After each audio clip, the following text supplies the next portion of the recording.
Mary Bateman, Witch and Murderess. Mary Harker was the daughter of a small farmer at Eisenby, in the parish of Topcliffe, near Thirsk, where she was born in 1768. From an early age she exhibited great quickness, which, instead of taking a direct course and developing into intelligence, was warped into low cunning. She received, for one in her situation, a good education, was taught to read, and write, and cipher. But she very early showed a want of moral principle, very possibly because it was never instilled into her by her parents, and her first petty thefts having been pardoned or laughed at, she grew bolder. And what had been occasional grew to be frequent, and matured into a habit of peculation. Her father sent her into service at the age of 13, in Thirsk, and for a while she either concealed or did not yield to her propensity for theft. At all events, if she did pilfer, she was neither suspected nor discovered. At the age of 20 she left Thirsk for York, and after a year's sojourn in that city, was detected in an attempt at robbery, and ran away to Leeds, where, in 1788, she worked as a mantua maker. But as her knowledge of dressmaking was imperfect, she had only acquired it during her 12-month at York, where her mistress had been a dressmaker. She was able to work for the lower classes alone. She lived in Leeds for 4 years, following this occupation and occasionally telling fortunes. Her professed calling admirably served to introduce dupes to her, and the servant girls for whom she worked not infrequently introduced her to their young mistresses. In the year 1792 she married an honest, hard-working man named John Bateman, who had made her acquaintance only 3 weeks previously. This man, there is no reason for believing, was, at first at all events, an accomplice in, or acquainted with, the crimes committed subsequently by his wife, though afterwards it is scarcely possible to exculpate him from connivance in them. She now began openly to profess fortune-telling, the removal of spells, the power of controlling the future, and, in which, however, she did not act in her own name, but as the deputy of Mrs. Moore, whom she represented as a person endowed with the supernatural powers belonging to the 7th child of a 7th child. Whether such a person existed or not was never ascertained, but it is certain that Mary Bateman, at the outset of her career, had some accomplice, and she was from her youth fond of associating with gypsies and other vagrants, from whom she learned the art she afterwards practiced. The Batemans lodged in High Court Lane, Leeds, and she stole from a fellow lodger a silver watch, a spoon of the same metal, and 2 guineas. The theft was discovered, and she was made to restore what she had taken, but she was not prosecuted. Several charges of obtaining silk goods under various names of persons with whom she was acquainted were made and substantiated at this time, but the shopkeepers, with mistaken clemency, regarding her as a poor milliner, forgave her.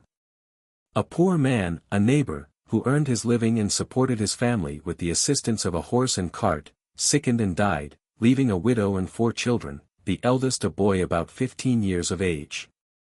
The widow, who was only stepmother of the children, was persuaded by Mary Bateman that the eldest boy meant to sell all the little property his father had left, and appropriate the money to his own use.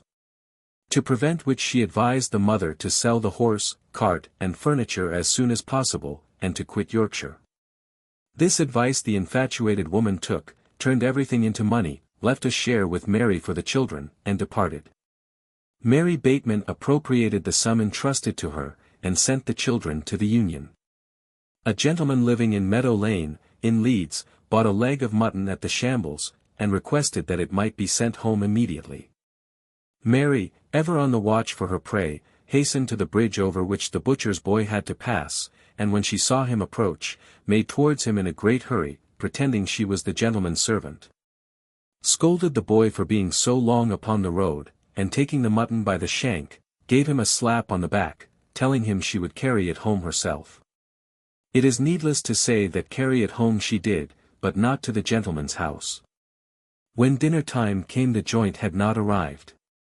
The gentleman went to his butcher to inquire about the neglect, but he was informed that the meat had been sent an hour ago, and was taken from the boy by a woman, whom the butcher described, and whom the gentleman recollected to have seen at the stall when he was buying the meat, and whose residence he luckily knew to be in the old assembly room yard, in Kirkgate. He accordingly posted down to her house, and the first object that presented itself to his eyes on entering it was his leg of mutton roasting before Bateman's fire. After upbraiding Mary, she agreed to pay for the mutton, and the matter was thus compromised.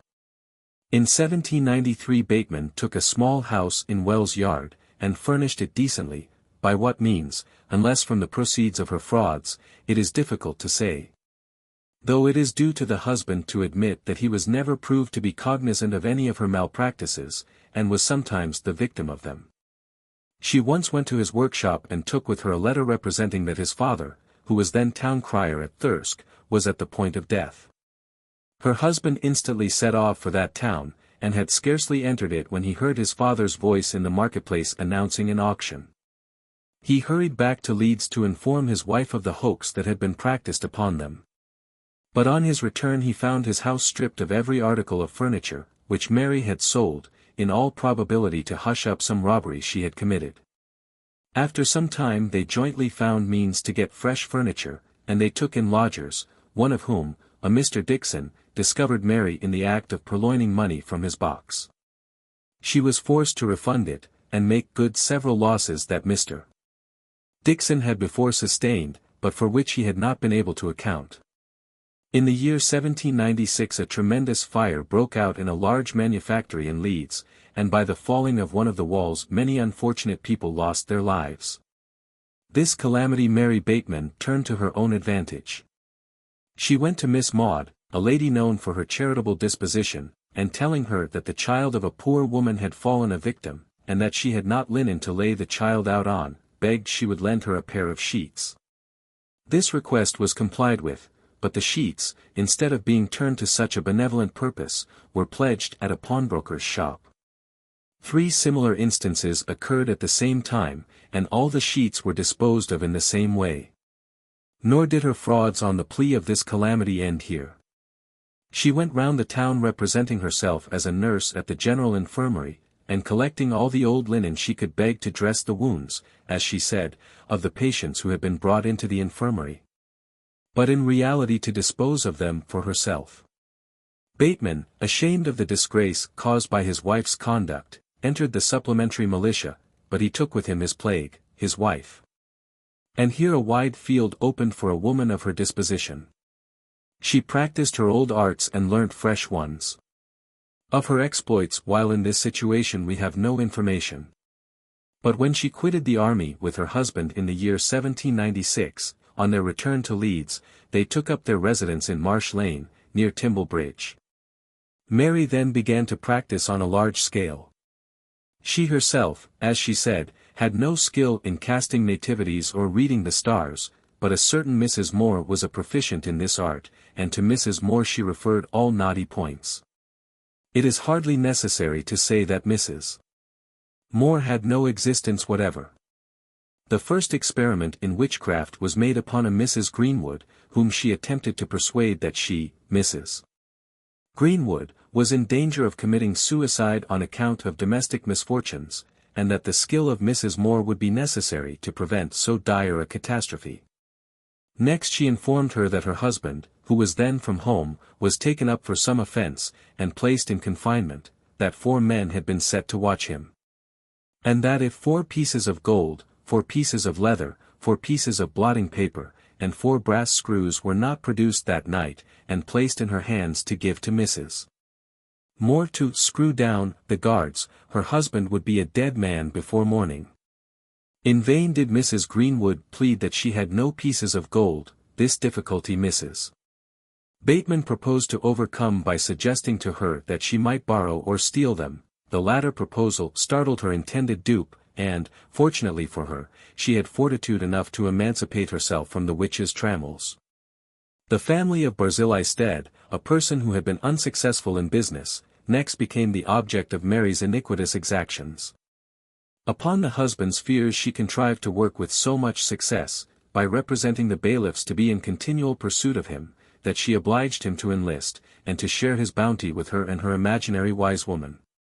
Her next object was to arouse the jealousy of the wife. This she did by assuring her that it was the intention of Barzillai to take with him, when he went to his regiment, a young woman out of Vicar Lane, Leeds. In order to prevent this, it became necessary to screw down the rival queen. This was to be effected by the agency of Mrs. Moore, but Mrs. Moore's screws would never drive without money. 3 half-crowns were to be produced for this purpose, and 2 pieces of coal. The coals were to be placed at the woman's door in Vicar Lane. They were then to be laid on the fire. The woman was to be thrown into a sound sleep. The fire was to communicate to her clean clothes, which had been washed in contemplation of the intended journey, and, the clothes being consumed, she could not of course elope without them.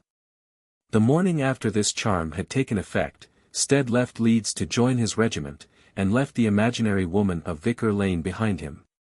Mary was then left at liberty to play off the whole artillery of her frauds upon the unsuspecting wife of Stead. To enter into all the expedients she adopted to fleece this poor woman would swell this article to an inconvenient length. Suffice it to say that she obliged her to sell or pawn every article in her house that would raise money, and drove her to such a state of desperation as to lead her victim to attempt suicide. While Mary Bateman was practicing upon this woman, her dupe was confined, and the Leeds Benevolent Society, finding her in a state of destitution, determined to apply a guinea to the relief of her wants. This sum was given to her in 3 payments of 7s, and out of this guinea Mary Bateman had the inhumanity to extort 18s. By persuading the credulous woman that she would screw down the Benevolent Society, so as to force the managers to give her more alms. The furniture and clothes were now all gone, and nothing remained but a few tools left by Stead when he went into the army, but even these could not escape the avarice of Mary Bateman, who was never at a loss for expedients to effect her purposes. She persuaded Stead's wife that it was in the power of Mrs. Moore again, to screw down all the officers in her husband's regiment, and so to screw them that they could not avoid giving him his discharge. But then money must be raised, and how, when nothing remained in the house but the tools? They of course must be sent to the pawnbrokers, and every farthing they fetched was paid to Mary to get her friend Moore to interpose her kind offices for the liberation of the soldier. This charm failed, as the officers were too much for the witch. Mary Bateman next became acquainted with a tradesman's wife of the name of Cooper. She persuaded this woman that her husband was about to abscond, and take with him all the property he could raise, and that she might not be left quite destitute. Mary prevailed upon her to convey as much of the furniture as she could out of the house, including an excellent clock, and to lodge all this furniture at Bateman's. There it did not remain long. Mary took it all to the pawnbrokers, got for it what it would fetch, and left the abused husband and his credulous wife to redeem it at their leisure. Blown upon as the credit of Mrs. Bateman's witchcraft then was, she removed from Timble Bridge to the Black Dog Yard, at the Bank. While she lived here one of her hens laid a wonderful egg, remarkable for bearing this inscription: Christ is coming. But as so singular a phenomenon was not likely to obtain all the credit necessary for carrying into effect her fraudulent intentions unless supported by some kind of proof, she had the ingenuity and cruelty to contrive that 2 other eggs, bearing similar inscriptions, should be deposited in the nest by the same unfortunate hen. Persons flocked from all quarters to see the wonderful eggs, and they who dared to disbelieve stood a good chance of being maltreated by the credulous multitude. Mary's motive for producing those eggs is not well made out, but it is supposed that she had at that time a notion of following the example of Joanna Southcote, as she was then in the habit of attending the meetings of the sect founded by that extraordinary woman. Mary succeeded in realizing no inconsiderable sum by means of these eggs, for she made those who came to see the miracle pay a penny each for the gratification of their curiosity. Shortly after, the subject of this narrative contrived to ingratiate herself, as she well knew how, into the good graces of a family of the name of Kitchen, 2 maiden ladies of the Quaker persuasion, who kept a small linendraper's shop near St. Peter's Square, in Leeds. There is every reason to suppose that she had deluded these unfortunate young women with some idea of her skill in looking into futurity, or, at least, that some of her friends, a Mrs. Moore or a Miss Blythe perhaps, could read their destiny in the stars. For some time Mary was the confidante of the Mrs. Kitchen. She was frequently at their house, she assisted in their shop, and her interference extended even to their domestic concerns. In the early part of September, 1803, one of the young women became very ill. Mary Bateman procured for her medicines, as she said, from a country doctor. These medicines, like those administered afterwards to Perigot and his unfortunate wife, were of powerful efficacy, and in the course of less than 1 week Miss Kitchen died. In the meantime her mother, hearing of her dangerous situation, came from Wakefield, and though in good health when she left home, the mother as well as the second daughter took the same illness, and in a few days both were laid in the grave, at the side of their ill-fated relation. Previous to the death of one of the sisters a female friend of the family was sent for, and when she arrived the poor sufferer seemed oppressed with some secret that she wished to communicate, but her strength failing her, she expired without being able to do so. Only 10 days sufficed to carry off the mother and 2 sisters. The complaint of which they died was said to be cholera, a complaint, let it be remembered, attended by symptoms resembling those produced by poison. It did not, however, suit the purposes of Mary Bateman to give the disorder so mild a name. She represented it to be the plague, and the whole neighborhood shunned the place, and would as soon have entered the most infectious wards of a pest house as this dwelling. Mary alone, in the face of all danger, was ready to afford her friendly offices, and when the persons composing this unfortunate family were buried, the door was closed, and a padlock placed upon it. A physician of eminence in the town, on being called in to visit the last surviving sister, was so strongly impressed with the opinion that her sickness and sudden death had been caused by poison, that he examined with much care many of the vessels in the house, inquired if any water for poisoning flies had been used, and expressed a wish to open the body. But the family being all dead, and no persons at hand who thought themselves authorized to give that permission, the corpse was interred unopened, and with it the opportunity for detection. During the time of the fatal illness in the Mrs. Kitchen's house, Mary Bateman was unremitting in her attention. She administered their food, and from her hands the medicine was conveyed to their lips. Some time after the death of these ladies their creditors looked over their effects, when it was found that their house and shop had been plundered of almost everything they contained, and to add to the embarrassment of their affairs, the shop books were missing. The creditors only divided 8d. in the pound. 2 young women, then servants in Leeds, had long been in Mary's toils, and she had fleeced them pretty handsomely. And not only them, but their friends, for she had prevailed upon one of them to rob her mother of several articles, and amongst the rest of a large family Bible. When she had got all from them that could be extorted without awakening the suspicions of their friends, she sent both these deluded girls, at different times, to seek service in Manchester, cautioning them, if they met, not to speak to each other, on pain of breaking the charm. When they arrived in Manchester, Mary contrived to keep up a correspondence with them, and got from them even the clothes they wore, so that they were almost reduced to a state of nakedness. One day these poor destitute girls met in the streets of Manchester. The meeting being quite unexpected, they both burst into tears, and their emotions became so violent that further concealment was out of the question. They thereupon related to each other their sad history, and by comparing notes, found that they were both the dupes of Mary Bateman. They then wrote to Leeds, and laid their case before their friends, who interfered in their behalf, and got from the witch part of the property she had so wickedly extorted. The witch also contrived to ingratiate herself into the good opinion of another young woman, and got from her several sums of money for the purpose of curing her of an evil wish laid upon her by an old beggar woman whom she had refused to relieve. The cure was to be effected by Miss Blythe, to whom a pocket handkerchief was to be sent. In due course the directions arrived, and Miss Blythe, who, like Mrs.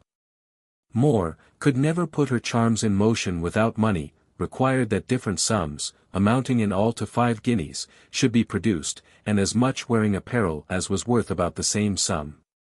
But this money and these clothes were only to be kept till the evil wish was removed, and then to be restored to the owner. The period fixed for the opening of the mysterious bags, in which these articles were deposited, had arrived, when one day a person brought a fruit pie to the young woman, telling her that her sweetheart had sent it. This pie she tasted, and let a fellow servant partake with her, but though very nice in appearance, the taste was hot and offensive. They in consequence desisted from eating it, and the young woman took it down to Mary Bateman to ask her opinion. Mary affected that she knew nothing herself of such things, but she would send it to the sagacious Miss Blythe. This, as the simple girl supposed, was done, and Miss Blythe informed her that it was very well she had not eaten much of the pie, for if she had, it would have been her last, as it was full of poison.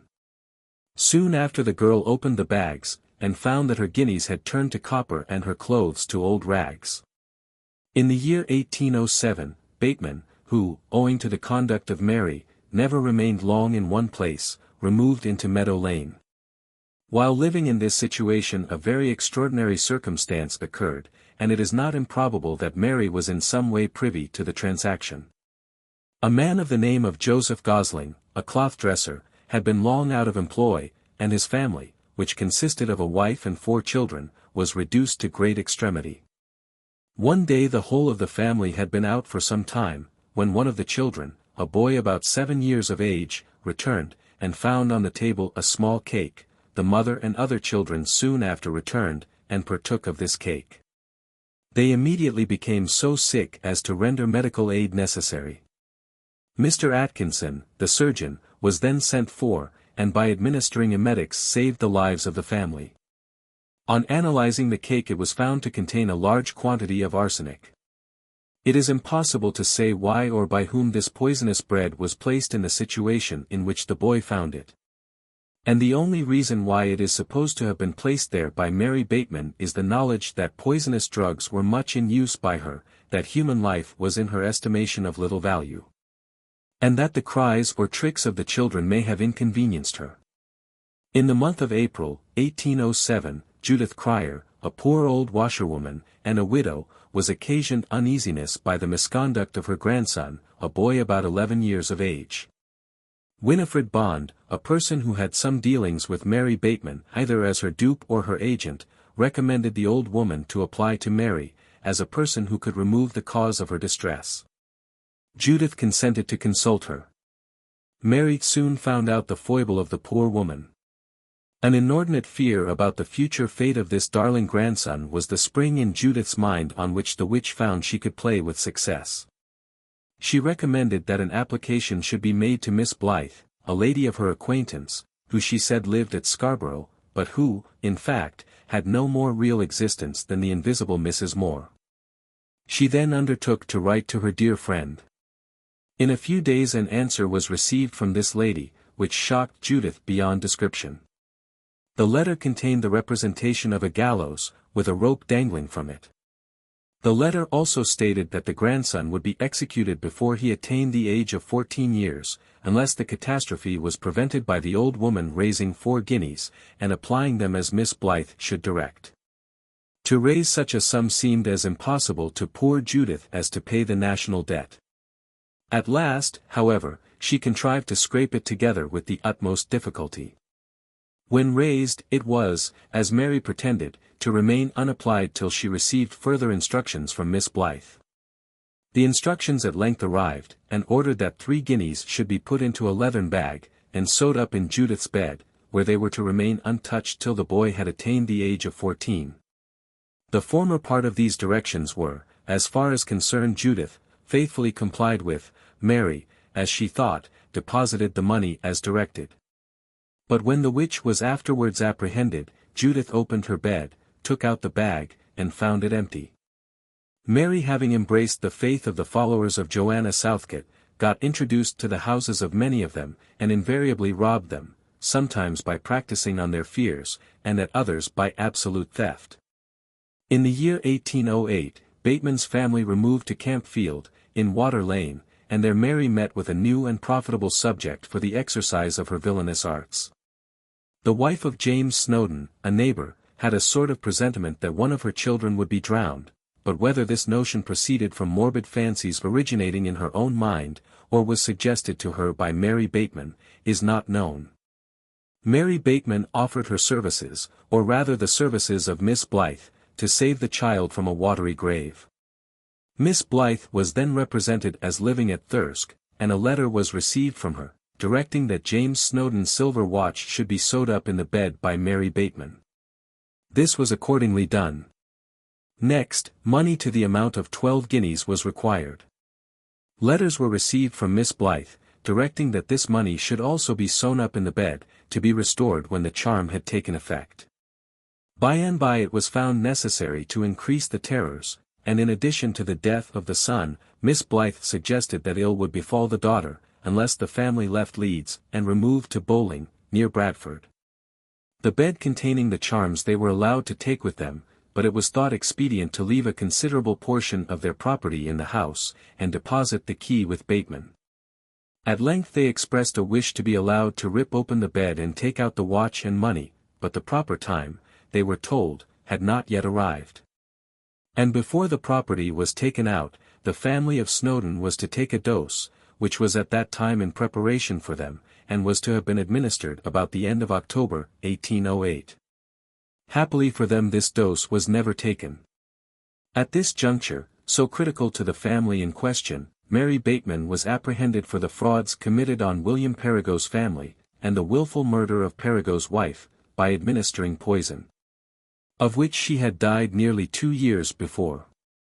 This event naturally created a good deal of interest, and a narrative of the transaction was published in the Leeds Mercury of the 22nd of October. On the evening of that day Snowdon was sitting in a public house at Bradford and the Mercury was produced, and the narrative read by some person in the company. Snowdon heard the relation with violent emotion, and as soon as it was finished, started from his chair and hurried home with all possible expedition. His first care was to give his wife a hasty and confused notion of the imposition that had been practiced upon them, and next to unrip the folds of the bed, when, instead of watch and money, he discovered a coal. He then went to Leeds, and found his house, which he had left in the care of Mary Bateman, plundered of almost everything it had contained, and on a search warrant being procured, part of the property was found in Bateman's house. John Bateman, the husband, was in consequence apprehended and committed to prison, to take his trial for the offence either as a principal or as an accomplice. At the following sessions his trial came on, and he was acquitted. A brother of Mary Bateman, who had deserted from His Majesty's Navy, had come with his wife to live in Leeds, and lodged with Bateman. Mary, finding that her lodgers were a restraint upon her, determined to be quit of them. For this purpose she wrote, or procured to be written, a letter to her sister-in-law, stating that her father was on the point of death, and summoning her to attend to receive his last blessing. The affectionate daughter answered the summons instantly, but when she arrived at Newcastle, where her father lived, she found him in perfect health. In the absence of his wife, Mary contrived to persuade her brother that she was inconstant, and was plunging him into debt, and so far succeeded as to induce him to write to his wife and tell her she need not return, for he would not receive her. She did, however, return, and convinced him of her innocence, when on examining their trunks it was discovered that Mary had, in the wife's absence, stolen their clothes, and disposed of them for what they would bring. This, as might be expected, roused the brother's indignation, but Mary soon got him out of the way, for she actually went before the magistrates and lodged an information against him as a deserter. He was in consequence obliged to quit Leeds, and afterwards entered military service. This did not, however, content Mary. She wrote to his mother, and told her that her son had been apprehended as a deserter, and that if she could send £10, a substitute was ready to go, and would be accepted in his stead. The £10 were sent, and Mary pocketed the money. On the 21st of October, 1808, Mary Bateman was apprehended by the Chief Constable of Leeds on a charge of fraud, and was, after undergoing several long examinations before the magistrates of the borough, committed to York Castle on suspicion of the wilful murder of Rebecca Perigo, of Bramley. A poor family of the name of Perigo, living at Bramley, near Leeds, had been defrauded by Mary Bateman of money to the amount of nearly £70, and of clothes and furniture to a considerable amount. These frauds were committed under the pretence of engaging Miss Blythe to relieve Mrs. Perigo from the effects of an evil wish under which she was supposed to labor. The money was all represented as sewn up in the bed, and was to be at the disposal of the Perigos when the spell was broken. But when the appointed time for restoring the property approached, Mary Bateman conveyed poison to Perigo and his wife in their food. The woman died, but providentially Perigo recovered, and was able to bring the poisoner to justice. It is unnecessary to give the particulars of the series of extortions committed on the Perigos. When nothing more could be extracted from the unfortunate people, and Mary saw that the time was come when she must refund or be exposed, the following letter reached her victims, purporting to come from Miss Blythe. My dear friends, I am sorry to tell you will take an illness in the month of May next, either one or both, but I think both. But the work of God must have its course. You will escape the chambers of the grave, though you seem to be dead, yet you will live. Your wife must take half a pound of honey down from Bramley to Mary Bateman's at Leeds, and it must remain there till you go down yourself, and she will put in such like stuff as I have sent from Scarborough to her. And she will put it in when you come down and see her yourself, or it will not do. You must eat pudding for 6 days, and you must put in such like stuff as I have sent to Mary Bateman from Scarborough, and she will give your wife it, but you must not begin to eat of this pudding while I let you know. If ever you find yourselves sickly at any time, you must take each of you a teaspoonful of this honey. I will remit £20 to you on the 20th day of May, and it will pay a little of what you owe. You must bring this down to Mary Bateman's, and burn it at her house when you come down the next time. The rest shall be told by Perigo himself, as given in his evidence at the trial. Pursuant to the directions in this letter, witness stated that his wife took the honey to Mary Bateman's, that when she returned she brought 6 powders with her. The witness went to Mary Bateman's house, and talked to her about the letter he had received, and said it was a queerish thing that Miss Blythe should be able to foresee that they should be ill. Mary explained that she, Miss Blythe, knew everything relating to them, and that if they followed her directions all would be well. Mary also told him that they were to do with the powders each day as they were marked, or it would kill them all. Mrs. Bateman then mixed a powder in the honey in his presence, and he took the honey home. On the 5th of May witness received another letter from Miss Blythe, but after reading it over one or twice, and copying a few lines from it, he destroyed it. He said the copy he had taken was also destroyed. The witness was then desired to state the contents of this letter, which he recited, as he did all the letters that had been destroyed, from memory, as follows. My dear friends, you must begin to eat pudding on the 11th of May. And you must put one of the powders in every day as they are marked, for 6 days. And you must see it put in yourself every day, or else it will not do. If you find yourself sickly at any time, you must not have no doctor, for it will not do, and you must not let the boy that used to eat with you eat of that pudding for 6 days. And you must make only just as much as you can eat yourselves, if there is any left it will not do. You must keep the door fast as much as possible, or you will be overcome by some enemy. Now think on and take my directions, or else it will kill us all. About the 25th of May I will come to Leeds, and send for your wife to Mary Bateman's. Your wife will take me by the hand, and say, God bless you that I ever found you out. It has pleased God to send me into the world that I might destroy the works of darkness. I call them the works of darkness because they are dark to you. Now, mind what I say, whatever you do. This letter must be burnt in straw on the hearth by your wife. The witness proceeded to state that in consequence of these directions, on the 11th of May, Monday, they began to eat of the pudding, a powder being put in each day as marked on the paper. And that they found no particular taste in the pudding for 5 days. And that on Saturday the witness was coming to Leeds without seeing the powder put in, when his wife reminded him that it was necessary he should see it put in. Witness said his wife had made the pudding earlier than usual for that purpose. Witness saw the powder put in, which was 4 or 5 times larger than any of the other powders. On his return from Leeds, about 20 minutes after 12 o'clock, his wife had prepared a small cake from some of the dough which was left after making the pudding. This she broke in 2 pieces, and he ate one of them. Witness said the cake tasted very keen, and observed to his wife if the pudding tasted as bad he would not eat it.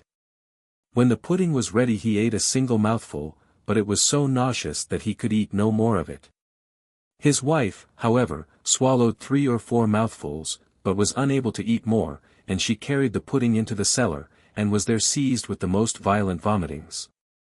His wife said this was the illness predicted by Miss Blythe, and they should take the honey. Witness took 2 spoonfuls of it, and his wife took 6 or 7. This made them worse than before. The vomiting continued incessantly for 24 hours. His wife would not hear of a doctor being sent for, as that was contrary to Miss Blythe's directions, who had assured them that their sickness should not be unto death, and though they might seem to be dead, yet should they live. For that she was sent to destroy the works of darkness.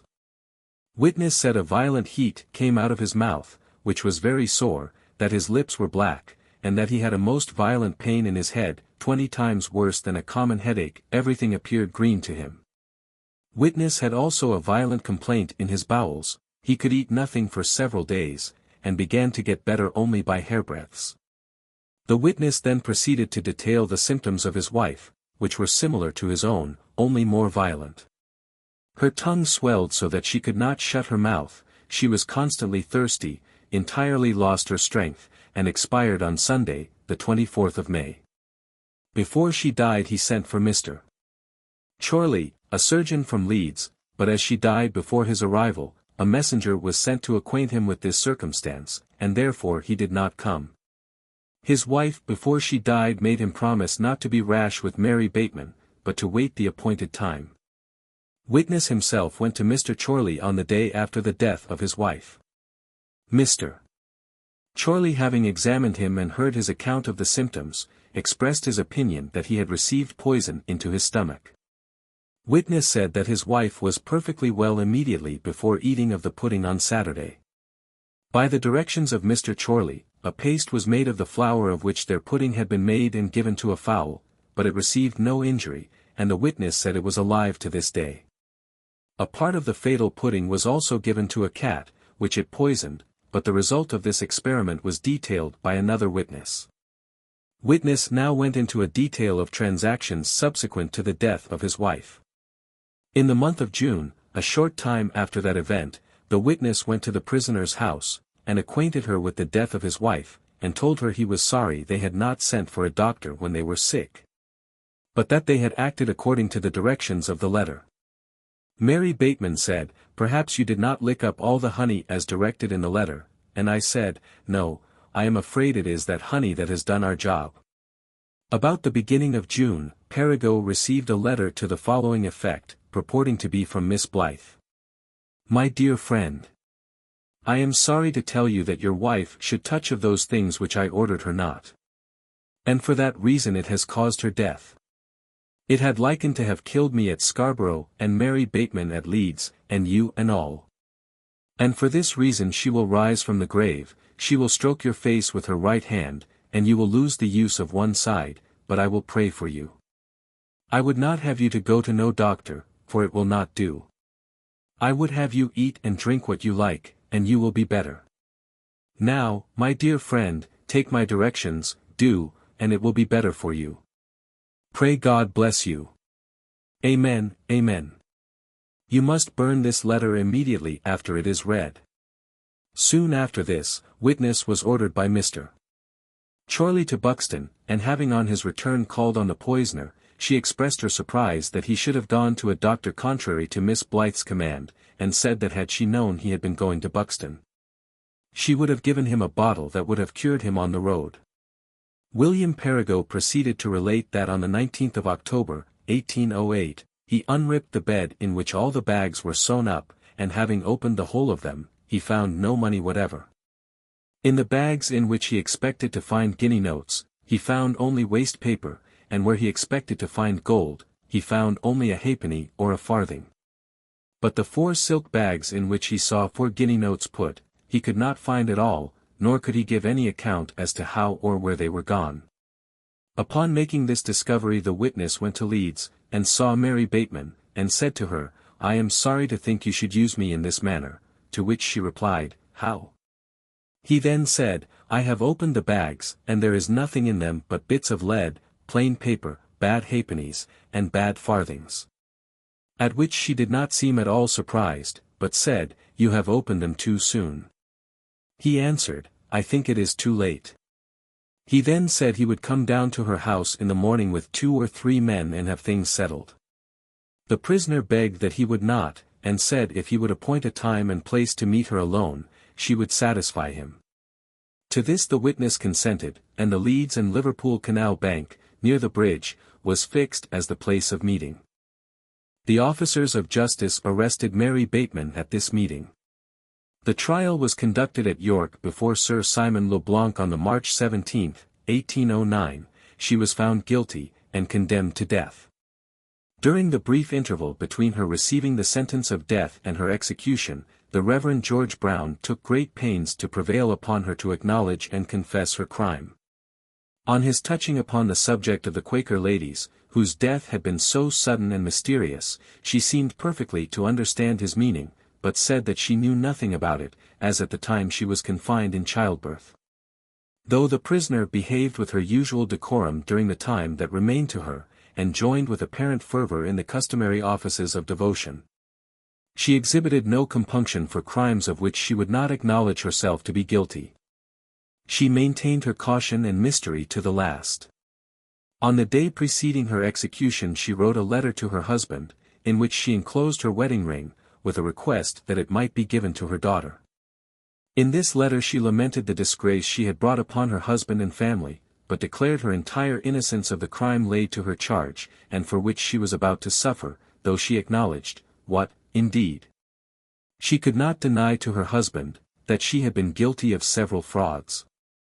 I have made my peace with my God, and am easy in mind. Tomorrow will end all here, and the Lord will care for me hereafter. It will hardly be credited, though it is a certain fact, that this unhappy woman was so addicted to fraud that even then she was incapable of refraining from her trickery and deception. A young female prisoner had, in her presence, expressed a wish to see her sweetheart. Mary Bateman took her aside, and said that if she could procure a sum of money to be made into a charm, and sewed into her stays, the young man would be compelled to visit her. The simple girl complied, and Mary Bateman having prepared a potent spell, it was bound round the breast of the young woman. No sweetheart made his appearance, and the girl's confidence beginning to waver, she unbound the charm to take out her money, and found that it had vanished. The circumstance having been reported to the governor of York Castle, where Mary Bateman and the girl were confined, part of the spoil was refunded, and Mary Bateman directed to balance the account by giving to the dupe some of her clothes. Exhortations and remonstrances failed to move her to confess her crimes. At 5 o'clock on the morning of Monday, March 20, 1809, she was removed from her cell and from her infant child, which lay sleeping on the bed, unconscious of the fate of its wretched mother. She stopped and kissed it for the last time, but without showing any emotion at having to leave it for ever. Every possible effort, every religious influence was brought to bear on her to make her confess, but in vain. At 12 o'clock she was led forth to execution. On the scaffold she again denied her guilt, and with this denial on her lips was launched into eternity. Her body was taken to the General Infirmary at Leeds. Though the hearse did not reach Leeds till midnight, it was met by a considerable number of people who were waiting for it. At the infirmary her body was exhibited at the charge of 3d.